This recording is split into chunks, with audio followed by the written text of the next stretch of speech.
Hi guys, आज मु आउ गोटे प्रकृति कविता आपण मानकु आवृत्ति करी सुनाइबी। चलो यहाकु भी सुनिबा।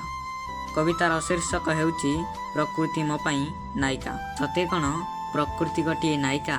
प्रश्न बाजु थाए मनरे व्यथा। आकृति तार नारीटी परी, आखि तार कण कम सरी, रूपटी तार सौंदर्य परी देखिबाकु हुए मो मन। विभिन्न फूलरे से आच्छादित, फल तार कण कम स्वादिष्ट। सकाळु उठी ता मुह देखी, गाए मु ता पद वंदना। प्रणाम करी पदाकु उठे, ताकु मु देखी देखिका। प्रथमे से मो जीवने आसी, आंकी देई गला ता निज छवि। मधुर समीर बाजी जाऊ थाए, ललित गाए सविनयरे।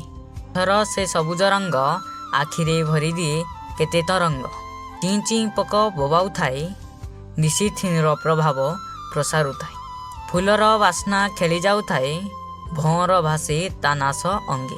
न चली जाए अतीन्द्र देशे, फल राणीर मधुर रागे। फूलर बास्ना प्रजापतिटीए, उड़ी बुलू थाए मन मौचे।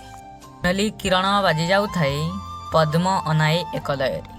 मुक्त आकाशे विहंग उड़े, नुआ सपन से देखु थाए। उड़ी उड़ी सेहु दूरकु जाए, नुआ राइज से देखु थाए।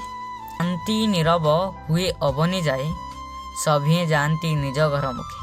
दिनर अक्लांत रातिरे सरी, कविर निद सेठारे भांगे। से लेखु थाए प्रकृति मो पाई नायिकाटी। प्रकृति मो पाई नायिकाटी।